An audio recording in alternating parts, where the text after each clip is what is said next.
और इसी बीच एक बड़ी खबर हमें मिल रही है, इस वक्त की बड़ी खबर, जो कि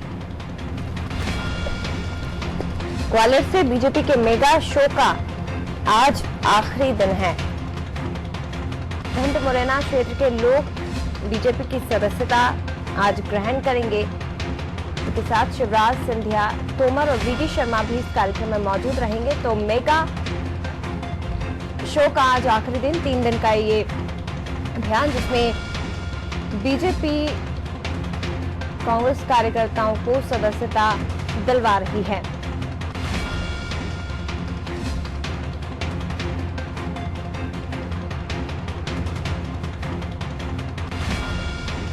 और हमारे एडिटर इन चीफ प्रकाश भटनागर जी हमारे साथ फोन लाइन पर जुड़ गए हैं।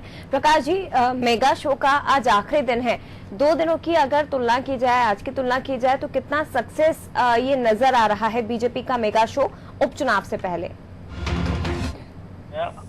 इस मेगा शो की सफलता से पहले इसका उद्देश्य समझना होगा। इसका उद्देश्य 2 तरह का था। एक तो कांग्रेस का मनोबल तोड़ना। ग्वालियर अंचल संभाग में चूंकि सिंधिया कांग्रेस के बड़े नेता रहे सालों तक, आप ज्योतिरादित्य सिंधिया 2 दशक तक, उससे पहले उनके पिताजी माधवराव सिंधिया थे।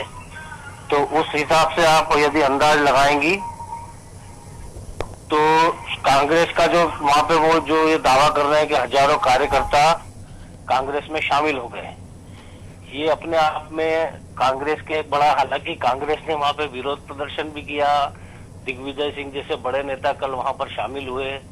तो इससे लगता है सिंधिया के समर्थक और विरोधी कांग्रेस और बीजेपी में समान रूप से मौजूद थे जी। लेकिन बीजेपी का जो शीर्ष नेतृत्व, बीजेपी का जो आम कार्यकर्ता है, उसने सिंधिया की स्वीकार्यता को मान लिया है भारतीय जनता पार्टी में। तो उस हिसाब से बीजेपी का जो मकसद था, जो राजनीतिक संदेश देने का जो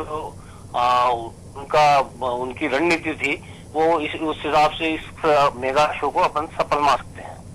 बिल्कुल सर, इस मेगा शो को सफल माना जा सकता है क्योंकि कई हजारों की संख्या में कांग्रेस के कार्यकर्ता, सिंधिया समर्थक जो कि अब बीजेपी में शामिल होने जा रहे हैं और कई हो भी चुके हैं।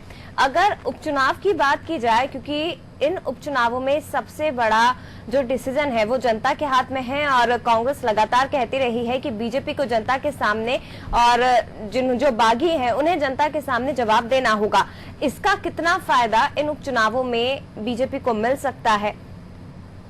देखिए, जो कांग्रेस के जिन लोगों ने कांग्रेस छोड़ी है, जो लोग कांग्रेस से बात करके बीजेपी में शामिल हुए हैं, वो सब सिंधिया समर्थक हैं।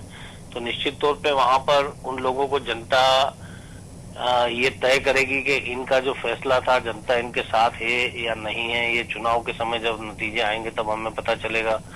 फिलहाल जो लोग कांग्रेस छोड़कर आए हैं, ये सालों से कांग्रेस के बैनर पे वहाँ चुनाव लड़ते आ रहे हैं। कांग्रेस के पास वहां पर सेकंड लीडरशिप तैयार नहीं है। वो जो दूसरी लाइन की लीडरशिप तैयार नहीं होने का खामियाजा कांग्रेस के खाते में जाएगा। इनको तो बीजेपी का समर्थन मिल जाएगा, प्लस बीजेपी के अंदर हो सकता है कि इनका कुछ विरोध भी हो, क्योंकि बीजेपी में जो लोग इनके आने से प्रभावित हुए होंगे उनका विरोध हो सकता है। लेकिन बीजेपी का जो संगठनात्मक ढांचा है, जो उनकी कार्य करने का तौर तरीका है, वो अपने असंतोष को दबाने में सक्षम है। ऐसा हमने देखा है।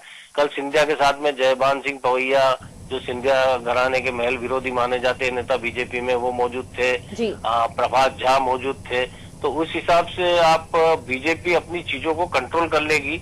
लेकिन कांग्रेस के साथ समस्या है कि उसकी सेकंड लाइन लीडरशिप तैयार नहीं है और वो 6 महीने में तैयार नहीं होती। दूसरी बात, कांग्रेस को उम्मीदवार को खुद चुनाव लड़ना पड़ता है, बीजेपी में संगठन चुनाव लड़ता है। तो कांग्रेस से जो लोग गए हैं वो इस चीज को इस बार अनुभव कर रहे हैं। जी, बहुत शुक्रिया आपका सर, ये तमाम जानकारी देने के लिए।